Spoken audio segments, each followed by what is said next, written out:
Hello students, ഇന്ന് നമുക്ക് legal metrology inspecting assistant model questions work out ചെയ്ത് നോക്കാം. നമുക്ക് ആദ്യത്തെ സ്റ്റേറ്റ്മെൻറ്റ് നോക്കാം.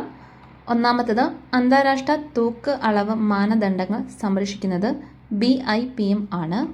BIPMൻ്റെ ആസ്ഥാനം ഫ്രാൻസിലെ പാരീസിലാണ്. ഈ രണ്ട് പ്രസ്താവനകളും ശരിയാണ്. BIPM എന്ന് പറയുന്നത് bureau international de poids et mesures എന്നാണ്.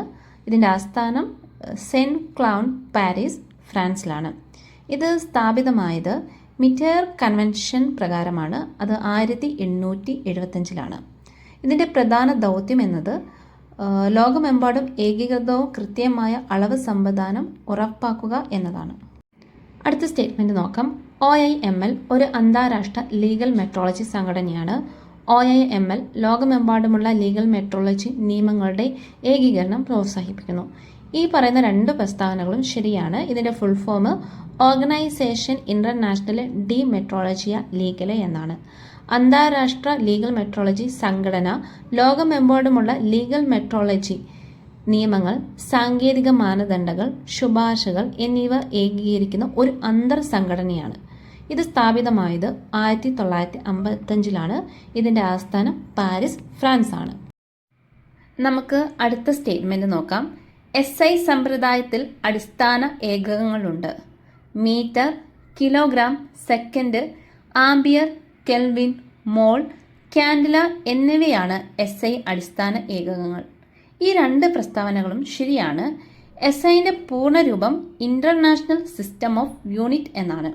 ഇത് അംഗീകരിച്ചത് 1960 ഇത് 11th general conference on weight and measures എന്നതിലാണ് അംഗീകരിച്ചത്. നമുക്ക് അടുത്ത സ്റ്റേറ്റ്മെൻറ്റ് നോക്കാം.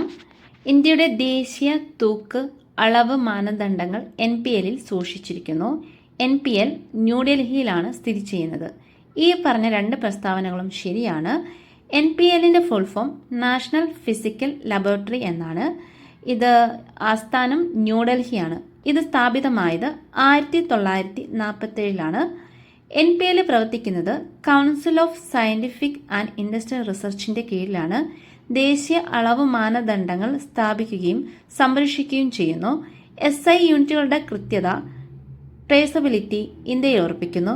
കാലിബ്രേഷൻ, മെഷർമെൻറ്റ്, ടെസ്റ്റിംഗ് എന്നീ സേവനങ്ങൾ നൽകുന്നു. നമുക്കിനി SI ബേസിക് യൂണിറ്റ് നോക്കാം. 7 ഫണ്ടമെൻ്റൽ യൂണിറ്റുകളാണ് ഉള്ളത്. നീളത്തിൻ്റെ മീറ്ററാണ്, ഭാരം കിലോഗ്രാം ആണ്, സമയം സെക്കൻഡാണ്, വൈദ്യുത പ്രവാഹം ആംബിയറാണ്, താപനില കെൽവിൻ, ദ്രവ്യത്തിൻ്റെ അളവ് അതായത് എമൗണ്ട് ഓഫ് സബ്സ്റ്റൻസ് മോളാണ്, പ്രകാശ തീവ്രത അതായത് ലൂമിനസ് ഇൻറ്റൻസിറ്റി കാൻഡിലയാണ്. ഇത് വളരെ ഇമ്പോർട്ടൻ്റ് ആയിട്ടുള്ളൊരു ഭാഗമാണ്. PSCയിൽ ക്വസ്റ്റ്യൻ ഇതിൽ നിന്നും ചോദിക്കാൻ ചാൻസ് ഉണ്ട്. നമുക്കിനി അടുത്ത സ്റ്റേറ്റ്മെൻറ്റ് നോക്കാം. കിലോഗ്രാം ദ്രവ്യമാനത്തിൻ്റെ SI അടിസ്ഥാന ഏകകമാണ്. ഗ്രാം SI അടിസ്ഥാന ഏകകമാണ്. ഇതിലെ സ്റ്റേറ്റ്മെൻറ്റ് B തെറ്റാണ്. അതായത് ഗ്രാം എന്ന് പറയുന്നത് ഒരു ഡിറൈവ്ഡ് യൂണിറ്റ് ആണ്. ഡിറൈവ്ഡ് യൂണിറ്റ് എന്നത് ബേസ് യൂണിറ്റിൽ നിന്ന് ഉരുത്തിരിഞ്ഞ യൂണിറ്റുകളാണ്. നമ്മൾ നേരത്തെ 7 ഫണ്ടമെൻ്റൽ യൂണിറ്റ് പഠിച്ചല്ലോ, അതിൽ നിന്നാണ് ഈ പറയുന്ന ഡിറൈവ്ഡ് യൂണിറ്റുകൾ ഉണ്ടാകുന്നത്. നമുക്കിനി ഡിറൈവ്ഡ് യൂണിറ്റുകൾ നോക്കാം. ഫോഴ്സിൻ്റെ ന്യൂട്ടൺ ആണ്, പ്രഷറിൻ്റെ പാസ്കൽ ആണ്, എനർജീൻ്റെ ജൂൾ ആണ്, പവറിൻ്റെ വാട്ട് ആണ്, ഫ്രീക്വൻസീൻ്റെ ഹേർട്സ് ആണ്, അതുപോലെ ഇലക്ട്രിക് ചാർജിൻ്റെ കോളം ആണ്, അതുപോലെ വോൾട്ടേജിൻ്റെത് വോൾട്ട് ആണ്.